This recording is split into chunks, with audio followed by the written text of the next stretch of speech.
당신은 70세, 80세가 되었을 때 자신의 모습을 상상해 본 적이 있습니까? 그 시절이 웃음이 가득한 행복한 나날일까요? 아니면 외로움과 후회로 가득 찬 시간이 될까요? 통계에 따르면 65세 이상의 많은 사람들이 우울증과 심각한 경제적 압박에 직면한다고 합니다. 더 안타까운 점은 많은 노인들이 가족에게 외면당하며 가장 가까운 이들 사이에서도 소외감을 느낀다는 것입니다. 어쩌면 당신은 이렇게 생각할지도 모릅니다. 내 노년은 분명 행복할 거야.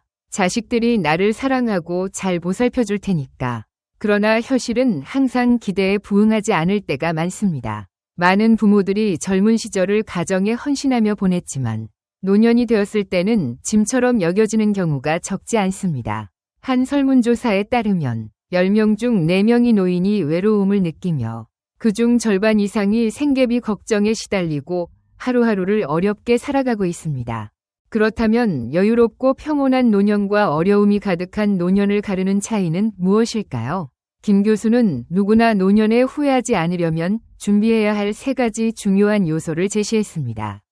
이 이야기를 끝까지 들으면 당신도 꿈꿔왔던 노년을 준비하는 방법을 알게 될 것입니다. 오늘의 이야기는 71세 홍석진 씨를 중심으로 펼쳐집니다. 그는 은퇴 후 편안한 노년을 기대하며 열심히 일하고 자녀들을 위해 헌신해왔습니다. 하지만 현실은 그의 바람과는 전혀 달랐습니다. 은퇴 후 몇 달 동안 그는 자유로움을 만끽했습니다. 늦잠을 자고 좋아하는 TV 프로그램을 마음껏 보며 아무런 걱정 없이 시간을 보냈습니다. 그러나 시간이 지나면서 점점 허전함과 불안감이 그를 잠식하기 시작했습니다. 매달 70만 원의 연금은 생활비와 병원비를 감당하기에 턱없이 부족했습니다. 자녀들을 위해 평생을 희생해왔지만 그들에게 돈을 요청하는 것은 꺼려졌습니다. 처음에는 자녀들이 자주 안부 전화를 걸어왔지만 시간이 지나면서 바쁘다는 이유로 통화가 점점 뜸해졌습니다. 이제 그는 명절에만 자녀들을 만날 수 있을 뿐입니다. 그는 친구들과 대화하고 이야기를 나누고 싶었지만 각자 바쁘고 힘든 삶을 살다 보니 만남은 점점 드물어졌습니다.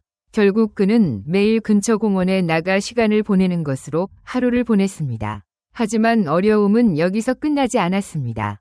그의 건강은 점점 눈에 띄게 나빠지기 시작했습니다. 나이가 들수록 무릎 통증과 허리 통증이 잦아졌지만 그는 혼자서 조용히 참아낼 수밖에 없었습니다. 어느 날 그의 혈압이 갑자기 급상승해 병원에 입원하게 되었습니다. 의사는 그에게 당뇨병 위험을 경고하며 운동과 건강관리에 신경 써야 한다고 조언했습니다. 그는 고개를 끄덕이며 동의했지만 집에 돌아오자 다시 무기력해져 아무것도 실천하지 못했습니다. 재정적 압박은 그를 늘 불안하게 만들었습니다. 이 불안감은 그의 성격을 더 까칠하게 바꾸었습니다. 예전에는 크고 작은 일에도 참으며 평화를 유지하려 했지만 이제는 사소한 일에도 쉽게 화를 내곤 했습니다. 혼자 TV를 보다가도 문득 슬픔이 밀려오며 지난날을 떠올리게 됐습니다. 심지어 동네에서 우연히 친구를 만나 대화를 나눌 때조차 그는 감정을 억누르지 못했습니다. 누군가 우린 정말 늙었구나라는 단순한 말을 건넸을 때조차 그는 불쾌감을 느꼈습니다. 자신의 인생이 고통으로 가득 차 있는 반면 다른 사람들은 더 잘 살고 있는 것처럼 느껴졌고 그럴수록 그는 더 답답해졌습니다. 이제 홍석진 씨는 아무것도 기대하지 않습니다. 건강은 악화되고 경제적으로 불안정하며 아무도 그의 곁에 머물고 싶어 하지 않습니다. 젊은 시절 그는 가족을 위해 모든 것을 바쳤지만 이제 그는 자신의 노년을 책임질 수 있는 사람은 결국 자신뿐이라는 것을 깨닫게 되었습니다. 어느 날 텔레비전을 멍하니 바라보며 앉아있던 그는 우연히 유튜브를 켰습니다. 평소처럼 뉴스를 찾아보려던 참에 행복한 노년을 사는 법이라는 제목의 추천 영상이 그의 시선을 사로잡았습니다. 썸네일에는 평온한 눈빛을 가진 한 할머니의 모습이 담겨 있었습니다.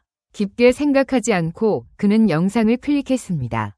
처음엔 그저 시간을 때우기 위해 배경음처럼 틀어두려 했습니다. 하지만 노승의 차분하면서도 힘있는 목소리가 그의 귀를 사로잡아 결국 그는 화면 앞에서 멈춰서 집중하기 시작했습니다. 그 목소리는 그의 내면 깊숙한 곳에 닿는 듯한 울림이 있었고 마치 그의 숨겨진 생각과 감정을 꿰뚫어 보는 것 같았습니다.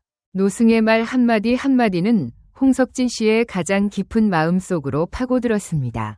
그는 문득 자신에게 묻기 시작했습니다. 이건 내 이야기잖아? 수년간 억눌려왔던 감정들 외로움, 서러움, 불안함이 강하게 솟구쳐 올랐습니다.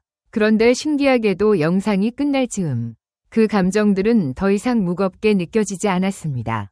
마치 어떤 보이지 않는 힘이 그 감정들을 가라앉히고 대신 평온함과 위로를 채워넣은 듯했습니다. 그는 화면 앞에서 한참 동안 조용히 앉아 있었습니다. 그리고는 영상을 처음부터 다시 보며 이번에는 더욱 집중해서 한마디도 놓치지 않고 들었습니다. 영상에서 노승과 김 교수가 강조했던 노년을 준비하기 위한 3가지 중요한 교훈이 그의 마음에 새겨졌습니다.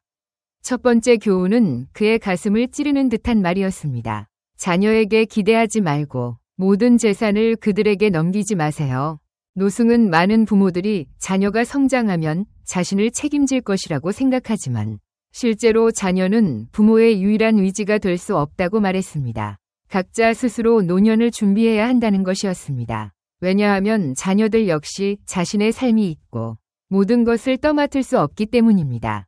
이 말을 들었을 때 홍석진 씨는 가슴이 철렁 내려앉는 기분이 들었습니다. 그는 평생을 가족을 위해 헌신했고 자신이 희생한 만큼 자녀들이 보답해 줄 것이라 믿어왔습니다. 자녀를 위해 사는 것이 당연하다고 생각하며 살아왔고 어릴 때부터 자녀들에게 효도와 부모 봉양의 중요성을 강조해왔습니다. 그것은 그의 세대가 자라온 방식이었고 그가 신성하게 여기는 가치였습니다. 하지만 지금 그가 마주한 현실은 그의 기대와는 거리가 멀었습니다. 자녀들은 모두 성장의 가정을 이루고 각자의 일과 삶에 바빴습니다. 처음에는 주말마다 손자 손녀를 데리고 찾아와 함께 식사를 하곤 했습니다. 하지만 시간이 흐르면서 이런 방문은 점점 뜸해졌습니다. 처음에는 일이 바빠서라는 자녀들의 말을 이해하려 했습니다. 그러나 시간이 지나 전화도 드물어졌고 지금은 명절에만 얼굴을 볼 수 있게 되었습니다. 홍석진 씨는 처음엔 상실감에 빠졌지만 자녀들이 각자 삶을 위해 최선을 다하고 있다는 것을 부정할 수 없었습니다. 그의 젊은 시절 기억이 떠올랐습니다. 자신도 부모님을 자주 찾아뵙지 못하고 일에 치이며 살았던 때가 있었습니다. 그는 스스로에게 이렇게 말했습니다. 나도 그랬으니 우리 아이들도 지금 그런 거겠지. 그럼에도 불구하고 자녀들에게 바라는 마음은 완전히 사라지지 않았습니다. 자녀들이 바쁜 것을 이해하면서도 그는 가끔 아무 이유 없이 전화 한 통이라도 걸어주길 기대하곤 했습니다. 하지만 노승의 말을 들은 후 그는 이 기대감이 결국 자신을 상처 입히고 있다는 사실을 깨달았습니다. 노승은 단호하게 말했습니다. 부모가 자식을 키우는 것은 자연스러운 일이지만 자식이 부모를 봉양해야 할 의무는 없습니다. 자녀에게 기대를 걸수록 부모는 더 큰 실망과 불행을 느끼게 됩니다. 이 말은 그의 마음속에 깊이 새겨졌습니다.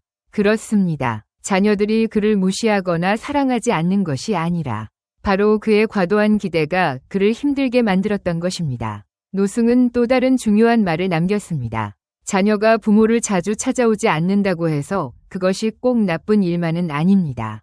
때로는 그것이 자녀가 스스로의 삶을 살아가고 있다는 증거일 수도 있습니다. 이 말은 그의 마음속 깊은 곳에서 새로운 깨달음을 불러일으켰습니다. 자녀들이 그를 자주 찾지 않는 것이 꼭 외면하거나 멀어진 것이 아니라 그들 또한 독립적인 삶을 살아가고 있다는 신호일 수 있다는 것이었습니다. 그는 자녀들이 더 자주 전화를 했던 순간들을 떠올렸습니다. 그것은 대개 자녀들이 도움을 요청하거나 재정적인 지원이 필요하거나 손자들을 돌봐달라고 부탁할 때였습니다. 하지만 모든 일이 안정되면 전화는 거의 걸려오지 않았습니다. 그는 한때 자녀들이 자신을 잊었다고 슬퍼했지만 이제는 이를 다른 시각에서 바라보기 시작했습니다. 어쩌면 자녀들이 연락을 자주 하지 않는다는 것은 그들이 자신의 삶을 안정적으로 잘 살아가고 있다는 신호일지도 모릅니다. 이러한 생각은 그의 마음을 한결 가볍게 해주었습니다. 그는 이루어지지 않을 기대감에 괴로워하기보다 현실을 받아들이고 자신의 삶에서 행복을 찾아야 한다는 것을 깨달았습니다. 이러한 새로운 인식은 그의 마음속에 오랫동안 짓눌려 있던 보이지 않는 무거운 짐을 내려놓게 해주었습니다. 그는 자녀들에게 더 이상 기대를 걸지 않기로 결심했습니다. 대신 자신의 삶을 더 즐겁고 풍요롭게 만드는데 주의를 기울이기로 했습니다. 노년은 기대거나 의존하는 시간이 아니라 스스로 독립적이고 자유롭게 행복을 추구하는 시간이라는 사실을 깨달은 것입니다. 이러한 마음가짐의 변화는 그를 괴롭히던 외로움과 서운함을 점점 사라지게 했습니다. 그가 배운 두 번째 중요한 교훈은 쓸데없는 생각을 놓아버리라는 것이었습니다. 김 교수는 과거의 후회, 미래에 대한 걱정, 죽음에 대한 두려움은 모두 마음이 만들어낸 환상일 뿐이라고 강조했습니다. 생각은 끊임없이 흘러가지만 현실은 오직 하나, 바로 지금 이 순간이라는 것입니다. 따라서 환상에 휩싸여 사는 대신 지금 이 순간을 소중히 여기고 온전히 살아가야 한다고 말했습니다. 삶 속에서 많은 사람들은 종종 걱정과 후회의 소용돌이에 갇혀 있습니다. 예를 들어 과거의 실수를 떠올리며 그때 다르게 했더라면 좋았을 텐데 라고 자책하거나 나중에 어려운 일이 생기면 어떻게 하지? 라고 미래를 두려워합니다. 하지만 그런 생각들이 무슨 도움이 될까요? 후회한다고 해서 과거를 바꿀 수 없으며 걱정한다고 해서 미래를 통제할 수 있는 것도 아닙니다. 그럼에도 불구하고 우리는 자주 이런 쓸모없는 생각에 빠져들어 현재의 소중한 순간들을 놓치곤 합니다. 김 교수는 과거나 미래에 집착하는 것은 어리석은 일이라고 지적했습니다. 과거는 이미 지나갔고 미래는 아직 오지 않았습니다. 우리가 가진 유일한 것은 현재입니다. 그럼에도 사람들은 실제하지 않는 것들에 자신을 지배당하고 스스로 상처받고 있습니다. 결국 후회나 걱정은 모두 환상에 불과합니다. 우리가 할 수 있는 유일한 일은 현재의 순간을 소중히 여기며 살아가는 것입니다. 쓸모없는 생각을 놓아버리기 위해서는 지금 이 순간을 깊이 경험하는 연습이 필요합니다. 김 교수는 생각을 억누르려 하지 말고 오히려 가볍게 인지하라고 조언했습니다. 또 쓸모없는 생각이 떠올랐군요 라고 인정한 뒤 그것이 자연스럽게 흘러가도록 두라는 것입니다. 생각이 떠오르는 것은 자연스러운 일이지만 그것에 매달리거나 우리의 삶에 간섭하도록 두지 않아야 합니다. 현재와 연결되는 간단한 방법 중 하나는 일상 속의 작은 일들에 집중하는 것입니다. 예를 들어 식사를 할 때 TV를 보거나 딴 생각을 하기보다 음식의 맛, 향, 씹는 느낌을 온전히 느껴보는 것입니다. 산책을 할 때도 걱정에 빠지는 대신 발이 땅을 딛는 느낌, 피부에 닿는 바람, 몸을 감싸는 따뜻한 햇살을 의식하는 겁니다. 많은 사람들이 노년기에 외로움과 불안을 느끼는 이유는 그들이 현재를 살고 있지 않기 때문입니다. 그들은 스스로에게 묻습니다. 내가 얼마나 더 살 수 있을까? 만약 건강이 나빠지면 어떡하지? 이런 생각들은 그저 스트레스와 불안만 더할 뿐입니다. 김 교수는 죽음을 두려워할 필요가 없다고 강조했습니다. 왜냐하면 그것은 우리의 통제 밖에 있는 일이기 때문입니다. 우리가 할 수 있는 유일한 일은 지금 이 순간을 잘 살아가는 것입니다. 걱정이 아무런 도움이 되지 않는다면 애초에 왜 걱정해야 할까요? 현재를 살게 되면 불안과 외로움은 자연스레 사라집니다.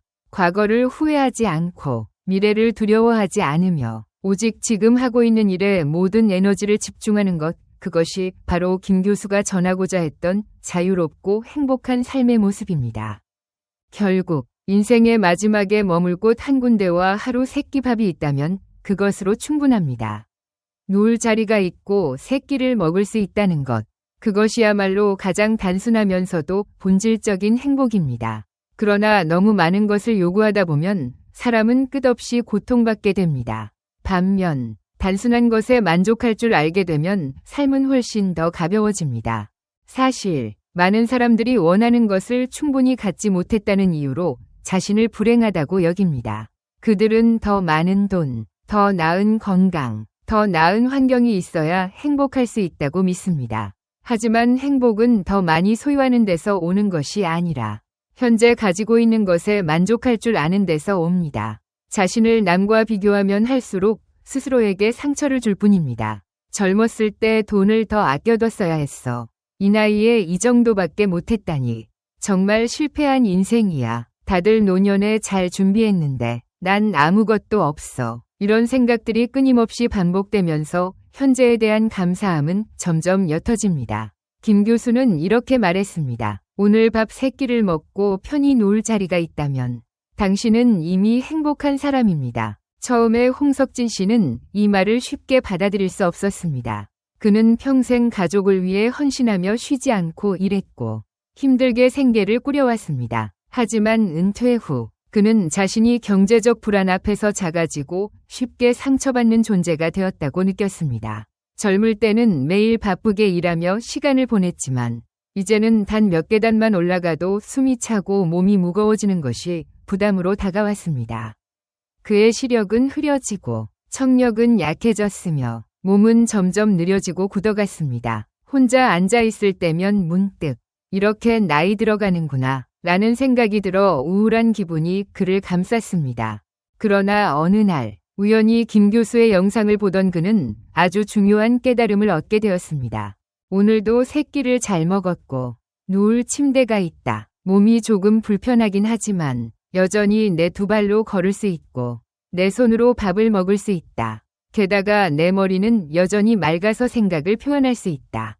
그렇다면 나는 이미 정말 운이 좋고 행복한 사람 아닌가?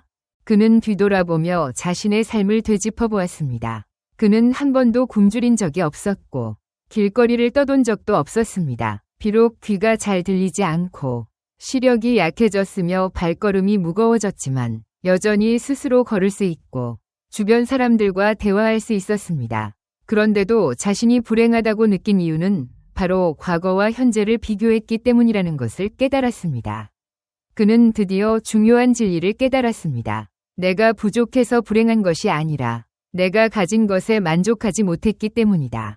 김 교수는 이렇게 말했습니다. 귀가 잘 들리지 않아도, 발이 멀리 가지 못해도, 눈이 잘 보이지 않아도 괜찮습니다. 만약 당신의 머리가 여전히 맑고 몸이 스스로 움직일 수 있다면 그것만으로도 큰 축복입니다. 젊을 때는 이런 것들이 너무 당연하게 느껴졌습니다. 하지만 노년이 찾아오고 나서야 사람들은 스스로 밥을 먹고 걸으며 다른 사람과 대화할 수 있다는 것이 얼마나 소중한 일인지 깨닫게 됩니다. 많은 사람들은 노년기를 삶의 질이 떨어지는 시기로 생각하지만 김 교수는 그것이 단지 사고방식의 문제일 뿐이라고 말합니다. 만약 스스로를 돌볼 수 있다면 비록 몸이 예전만큼 완벽하지 않더라도 그것만으로도 충분히 행복할 수 있습니다. 그렇다면 우리가 더 바랄 것이 무엇이 있을까요? 눈이 흐릿해졌지만 여전히 주변 세상의 아름다움을 볼 수 있고 귀가 예민하지 않지만 사랑하는 사람의 목소리를 들을 수 있으며 다리가 예전처럼 빠르진 않더라도 스스로 걸을 수 있다면 그것만으로도 충분하지 않을까요? 이 진리를 깨달은 후 홍석진 씨는 삶을 바라보는 시각을 완전히 바꾸었습니다. 이제 그는 더 이상 과거처럼 불만족하거나 후회에 빠지지 않습니다. 그는 자신이 여전히 하루 3끼 밥을 먹을 수 있고 따뜻한 침대에서 쉴 수 있다는 사실에 감사하고 있습니다. 과거와 현재를 비교하기보다 그는 지금 자신이 가진 것들에 집중하기로 했습니다.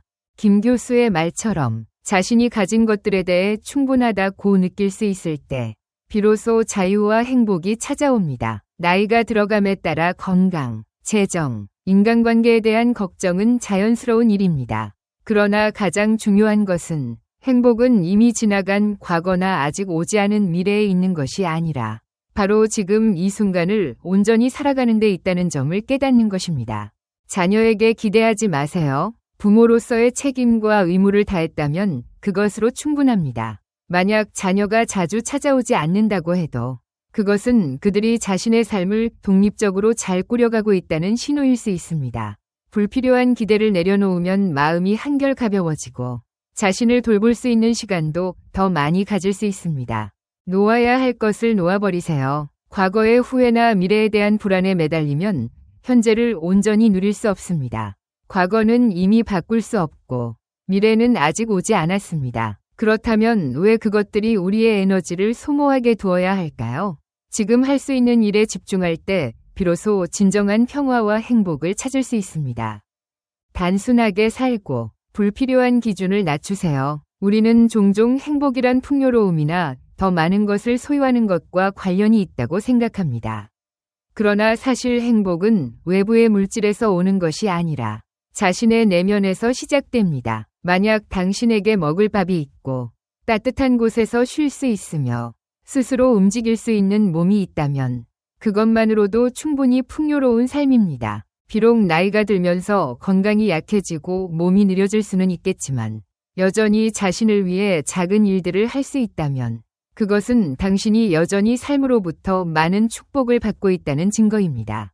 사람들은 노년이 되면 삶이 더 힘들고 무거워질 것이라고 두려워합니다. 하지만 김 교수의 말처럼 그것은 단지 우리가 생각하는 방식에 달려 있습니다. 어려움이 찾아올 수는 있지만 그것을 바라보고 대처하는 방식이 바로 당신의 삶을 결정짓는 중요한 요소입니다. 행복은 주변 환경에 달려 있는 것이 아니라 당신이 선택하는 삶의 태도와 매 순간을 바라보는 방식에 달려 있습니다. 그러니 스스로에게 물어보세요. 후회와 걱정 속에서 살 것인지 아니면 내려놓고 감사한 마음으로 현재의 순간들을 누리며 살 것인지요? 김 교수의 말처럼 당신이 가진 것들에 대해 충분하다고 느낄 때 자유와 행복은 자연스럽게 당신을 찾아옵니다.